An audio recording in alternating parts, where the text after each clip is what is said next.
Hey guys, in this video what my main goal will be is to inform you guys as well as myself about all the Elf City updates that are coming out this autumn and all the news that Jagex have released about it. Well, the main points about those news, because there are quite a bit of documents and quite a bit of news, so I can't talk over every single thing, but I will talk over the main points, and hopefully it'll be quite informative for you guys, and it will whet your appetite for that huge update that's going to come out.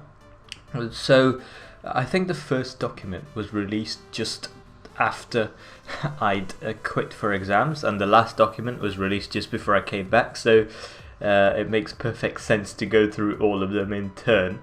But first of all, I'm going to start off with some of the items that I got, that I realized that were given to me as soon as I logged on Friday. So the first thing was the crystal amulet, which was a gold premiership sort of a reward, or for players who had 12 months consecutive membership, or for players who purchased a special membership package available for the event. So I think you can still do it, I'm not sure. But anyway, the amulet has the following effects. So you got bonus XP, you got a prismatic crystal or 3 prismatic crystal fragments a day, crystal modulo shards, but only when you're wearing it, approximately once every hour of skilling or fighting, and thirdly, if you're skilling or fighting for 24 hours, you'll receive an elder tree seed. So it's a pretty good amulet. The crystal modulo shards, by the way, I just checked out Elf City Design Document 5. It'll be used to give you a free mine from one of these rocks in the level 115 Dungeoneering Resource Dungeon, which was talked about in Elf City Document 5, and I'll talk more about it when I get to it, but basically you'll get a free mine of the rock. There may be some other use for it, but I'm not sure yet because we haven't been told. The main thing I'm looking forward to before the actual release of the Elf City is the big Grandmaster quest, the last one in the Elf series that they're releasing well, before the Elf City update, which will be sometime in September or October. So this Grandmaster quest is gonna be called Plague's End, and Jagex have told us that it will be very long, unlike the other Grandmaster quests that have been released since, I think, While Gothic Sleeps was the last long Grandmaster quest I did, and also the first ever Grandmaster quest. So it's going to be really good because I have missed delving deep into quests and spending a long time looking at how the plot develops and so on. I'm a big quester, if you didn't already know, and Can isn't, but yeah, so that should be really good. It should come out hopefully in August, possibly in September, I'm not sure. The Elf City is going to be released in 2 batches. The first batch will include just over half of the total updates, and the second batch will include the remaining, obviously. The Elf City will include 8 different clans, which you can ally with, I guess, and each clan will represent 2 different skills that you can train. But the main thing about the Elf City is this new place called the Tower of Voices. So this is like a mini GE, but also it contains a few new stuff, and I think it will be used a lot more than the GE once it does come out, because of the facilities around Elf City that are lacking in Varrock. So the main things that will be in addition to the stuff that are in Varrock will be the main one I'd say is the portal area. So it's like a teleportation hub, and you can teleport to various different places just from there. So like sinkholes in Dungeoneering, Clan Citadel, player in ports, and also player in house. There's also some new stuff within the Tower of Voices. For example, there's 5 divination NPCs. I'm not quite sure why there are 5, but anyway, if you place a divine location within the area, you'll get extra resources, but you won't get extra XP, and it won't count to the resources won't count towards your cap. And also a big thing which will be important for Trimmed Compass will be the fact that the Elven Shattered Hearts statue is going to come to the Elf City. So It's basically a variant on the original Shattered Heart, but it's like a one-time thing. It will take you 32 weeks apparently, because you'll have 16 skills and 2 rocks for each skill, and you have to complete it 32 times, and a bit like the normal Shattered Heart, but you have to do this within the Elf City itself. And yeah, it's like a one-time thing apparently, so when you do it 32 times, you can't do it again. I don't know if you can in the normal one anyway, but still. But the good thing for Trim Compass is that it will only become a requirement of the Trim Comp Cape 32 weeks after the launch of Batch 2, which is when this thing will be released, so you won't be without your trimmed comp for 32 weeks, don't worry about that. The cool thing about these clans is that they've got their own little mini towers and their own little cape that you can buy if you become an ally of the clan, I guess. And I think that's pretty cool. Hopefully it'll look good, because these towers do look pretty detailed, looking at the pictures that they've released in the document, so it'll be good to explore, hopefully, anyway. And there's going to be quite a lot of lore. I won't go into it too much because there's so much to talk about. And a Voice of Seren, so it's like a mini XP boosting thing. It will only be in 2 segments of the Elf City randomly, once an hour on the hour, and you'll get 1.2 times XP if you're in the if you're in the region even. So that will be good, I guess. Batch 1 will launch with 4 segments, so only 1 segment will receive the Voice of Seren, but once Batch 2 is released, 2 segments will receive it, so hopefully Batch 2 is released quite soon after Batch 1. There are some other stuff in Elf Document 1, but I'm not going to go into it too much because there's so much, and you guys can check it out. I'm just talking about what I think is the most sort of important stuff. I just realized they agreed to change some stuff from Document 1. The first thing is that they're going to investigate that is, the removal of Solomon.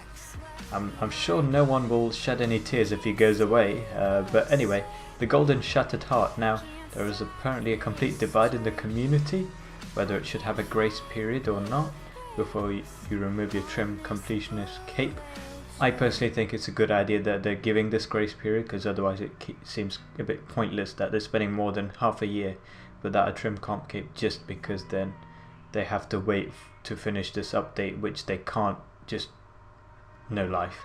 So I don't know, this is up to Jagex. I guess it is a controversial topic, I'll give them that, but I do believe it, in my opinion, they should have this grace period. Yeah, there's some other stuff, but you can look into that yourself. Now, getting into the nitty gritty of the update, we have the 2 clans that are going to be released first, so the Slayer and Melee clan, Eowith clan, and also the Magic and Range clan, the Kadan clan.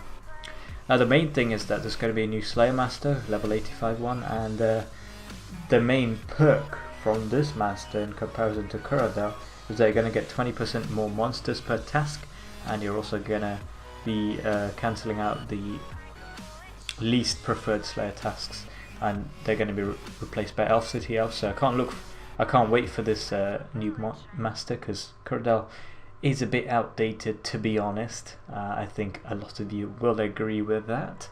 And you're going to have a new solo challenge. I don't think I've seen one of those since Simona, if anyone remembers Simona in Poly. So that's going to be good. And the reward from this new challenge is that you'll get a chunk of Slayer, huge amount of Slayer XP if you choose to take one of these dark crystals, which will be dropped as you go through this challenge, and that will reduce your combat stats, so it will be much harder to finish the challenge with the crystal, and the crystals will stack as you kill each monster. So, but there are some rewards for, you know, doing it the hard way, I guess. There are also some additions to the elves to the Slayer shop with the Elf City update, which will be applied all around the world, so not just in the Elf City, not just for the Slayer Master in the Elf City. And also there's going to be a new Slayer D&D. I don't think I've seen one of these before. It's going to be pretty good, I think. It's going to be like a mini fight cave with mini monsters, and you just have to kill them in 15 minutes and so on. It's going to be pretty good, I guess. You can have a look at it if you're interested, but personally I think it's more fun to do it when it's released, because it's just a D&D, not much to get an insight about. So now we come into the big thing for me, especially the max guild. So the first stage of this guild is going to be the exterior, of course, which will be which you can enter if you have level 99 in any one skill or a quest cape. So that's going to be pretty good, but it's not going to be too interesting for me.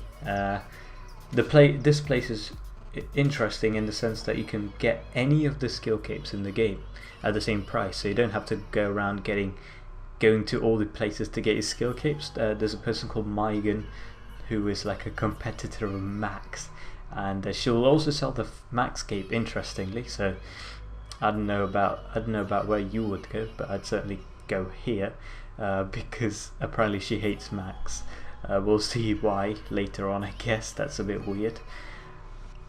And the interior, now this place can only be accessed by players who have the Max cape, of course.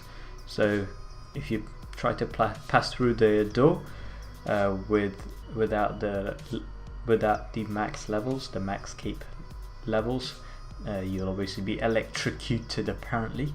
And apparently it's an area to provide an exclusive and convenient location for Max players. So okay, cool. Inside there'll be a completionist cape. The cost will be 5 million, so the same as the Varrock Museum. So basically, if you're gonna get your comp cape, you might as well get it here if you're gonna get it after the Elf City comes out, because the Varrock Museum is so annoying because you have to walk around all those glass exhibits. That is the worst bit, the worst thing about the Varrock Museum, to be honest. And another interesting thing is that you can teleport to any boss, any major boss on RuneScape using a portal in the Max Guild, and you can change its destination, but you have to pay GP unless you completed the Hall of Fame challenge, which was the Slayer Master Slayer challenge. So yeah, that's an incentive for completing that, I guess. And there's a permanent bonfire, so that is going to be like insane fire making XP, like the bonfire that they had for the Christmas event, which is when I got my 99 fire making. That was so easy, fire making XP. And finally there's going to be a throne, so only one person per server can sit on this chair at a time, and when you're sat there all your skills are increased by 1 level. So 99s are increased to 100 and Dungeoneering is increased to 1:1. Design document 3, and this one is mainly focused on skilling. Not too interesting to me, but nevertheless some nice new additions here. The first clan is called Traheran. Yeah, I think that's wrong, pretty sure that's wrong, but let's move on. The main thing from this clan is that you're going to be able to mine these new stones called the Seren stones, which are basically like the mining equivalent of choking ivy. If you guys have trained there, that's how I got my 99 woodcutting. And obviously you get nothing while you're training. It's just like XP. You don't get any ore or anything like that.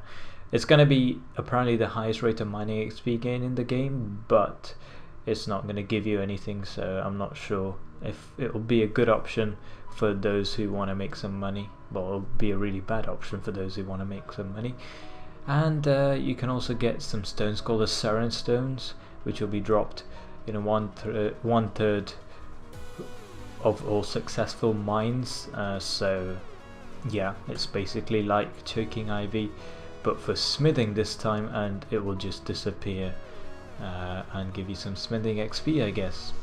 Also, you have the usual combination of pickpocketing NPCs, so these guys will obviously be mining and smithing related NPCs, so they'll give you those kind of items like ores and stones and pickaxes as well, so that's going to be interesting. If they drop a dragon pickaxe, That would be pretty surprising if you can pickpocket a dragon pickaxe instead of killing thousands of cannoneers and so on at that place, which I've never gone to. I think Khan's got one of those, so props to him.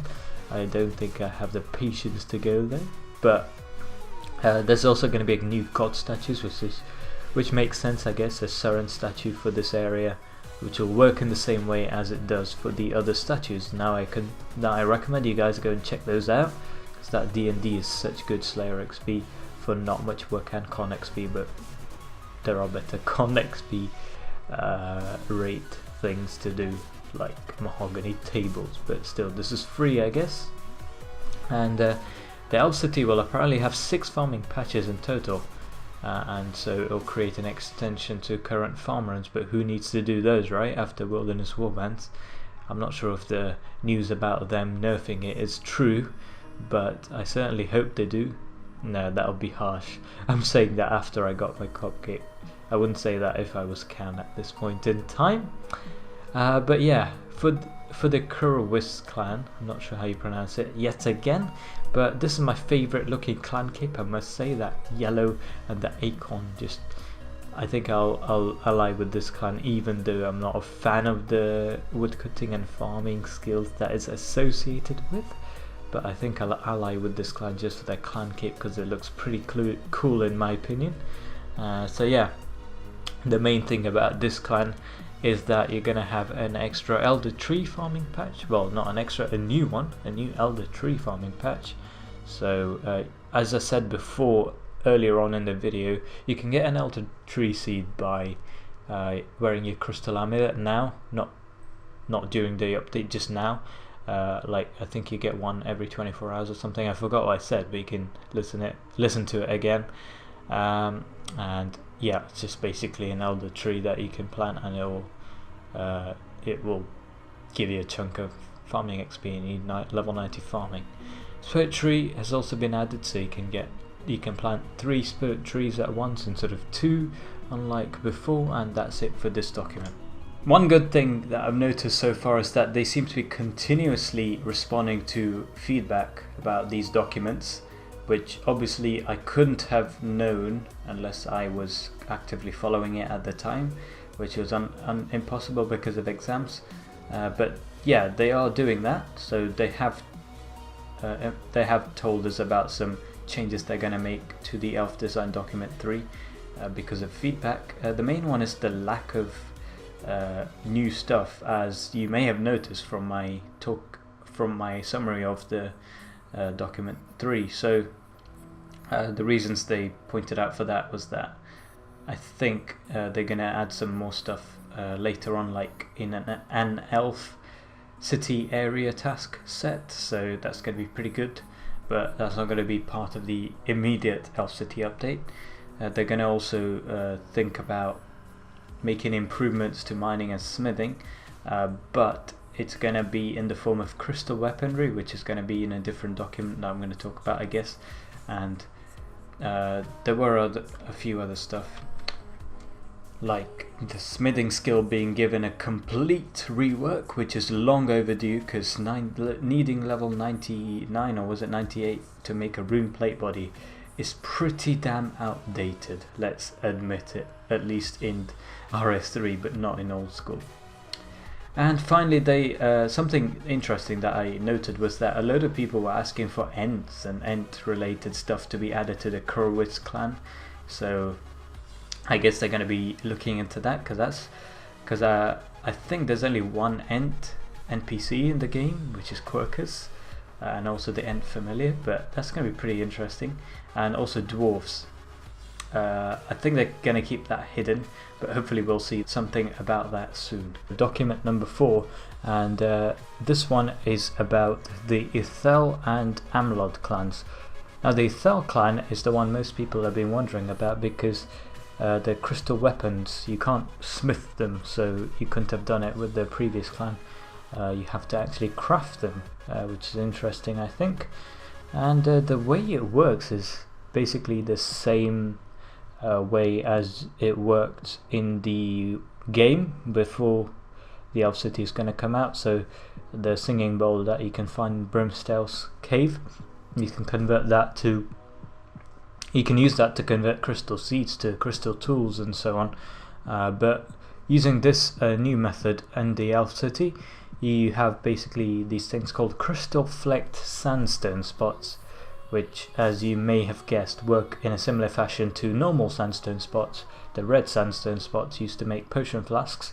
These are used to make crystal flasks, and you need no crafting level, but you need, actually getting the glass doesn't need any crafting level, but making the flasks needs 89 crafting, so that's quite a high level there.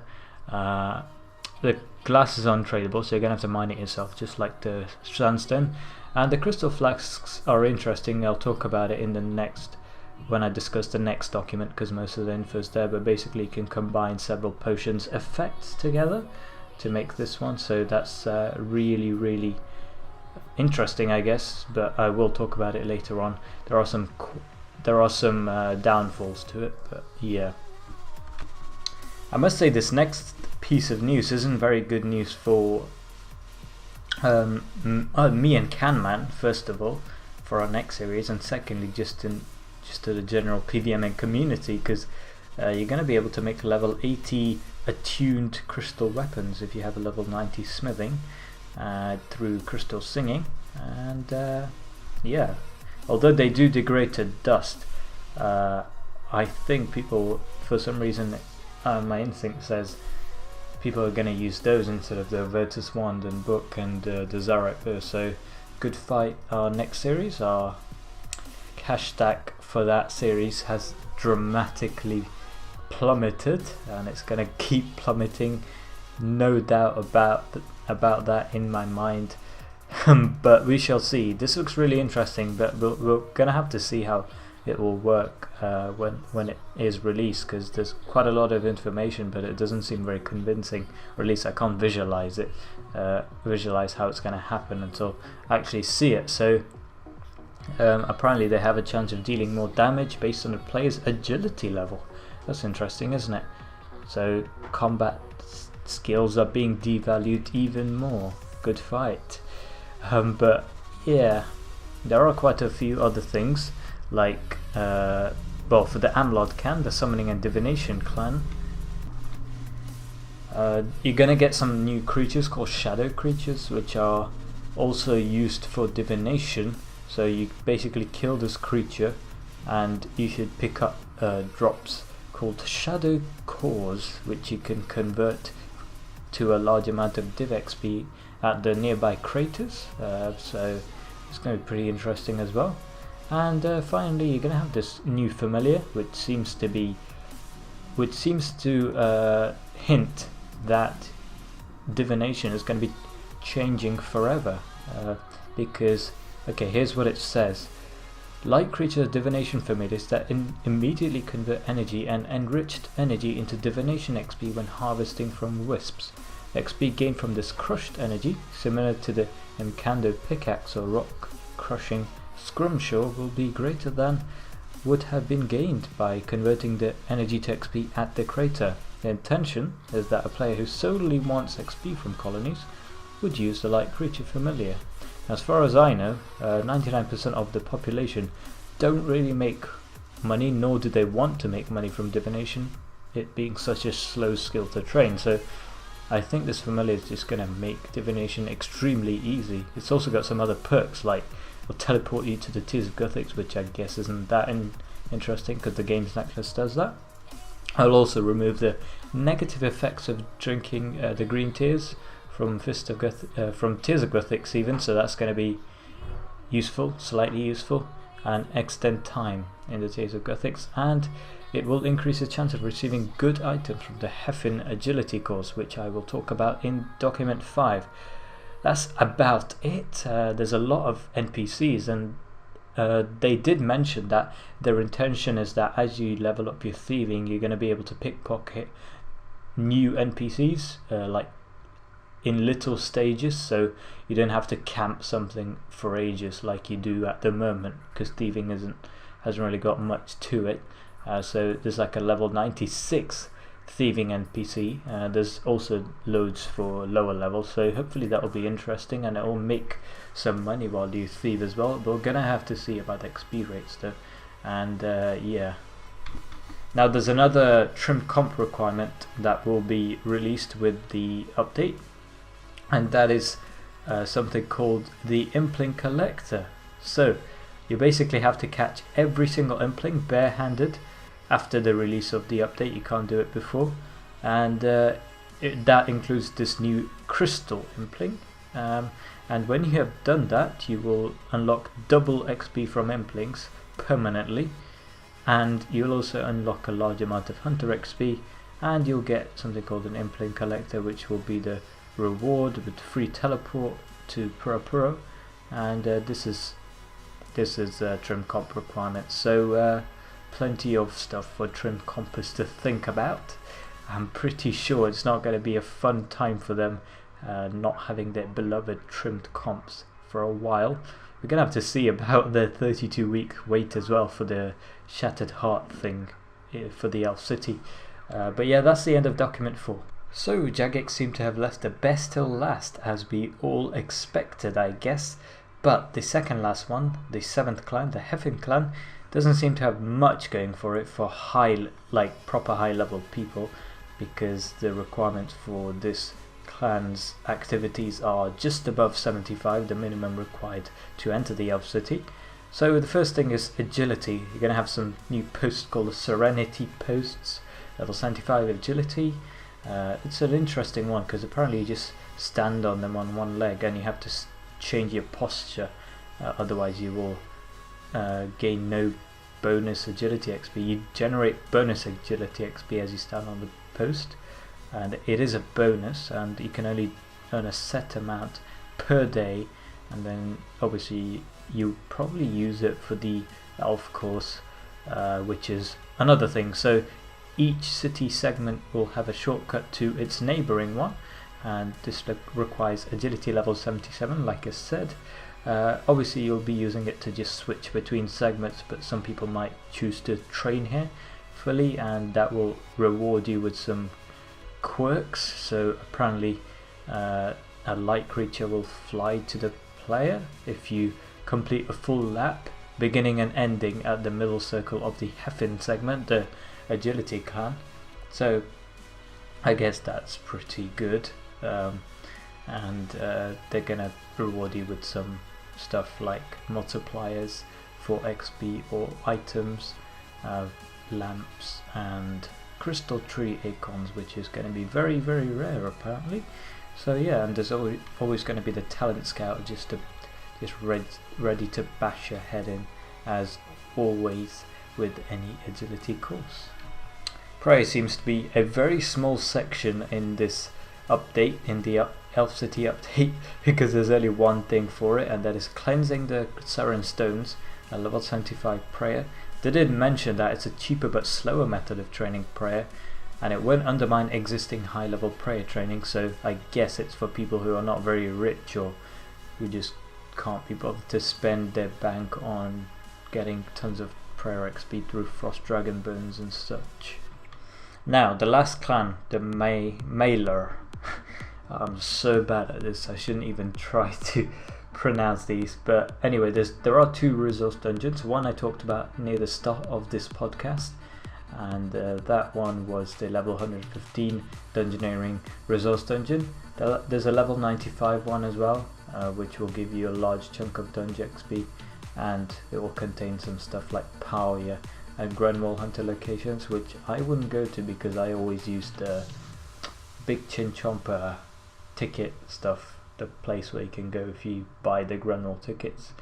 And there's also these things called Harmony Monoliths farming, not related to Dungeoneering or Herblore, but apparently they may be postponed from Elf City Batch 2, and they may be released even further away from now. Now the monoliths are basically grown from moss seeds, which you can buy for 1 KGP, so nothing significant, and the seeds are tradable. Now the monoliths work in a very unique way. So instead of growing in multiples of time, they grow in multiples of XP gained in a specific skill, and that skill is the skill that your monolith has to be attuned to in order for this to work. So for example, if you have a monolith attuned to Slayer, then if you get Dungeoneering XP, obviously it won't count for it, and you can only get XP by training it properly, so no bonus XP, no XP drops from like mini games or quests, etc. The monoliths are grown for the introduction of these new potions, which you can make from moss, which you get from harvesting these monoliths when they're fully grown, and you mix them with juju potions to make these potions, these perfect potions, which is basically a potion that lasts for 1 hour, and it's much better than the current juju potion effects. And it's not just restricted to either the Herblore habitat or the Elf City, it's going to be able to be used throughout RS, and some of the effects are actually quite handy, I must say, like the perfect Herblore potion. Okay, additional chance of finding a recipe in Dungeoneering. That can be quite handy if you want to complete every single room. I didn't pick the best one there, I must admit. The perfect prayer potion, that's handy. Increased XP gain from Gilded Altar permanently for 1 hour. There doesn't seem to be a cap on XP either, so this can be very useful, because obviously you can get a ton of XP from Gilded Altars.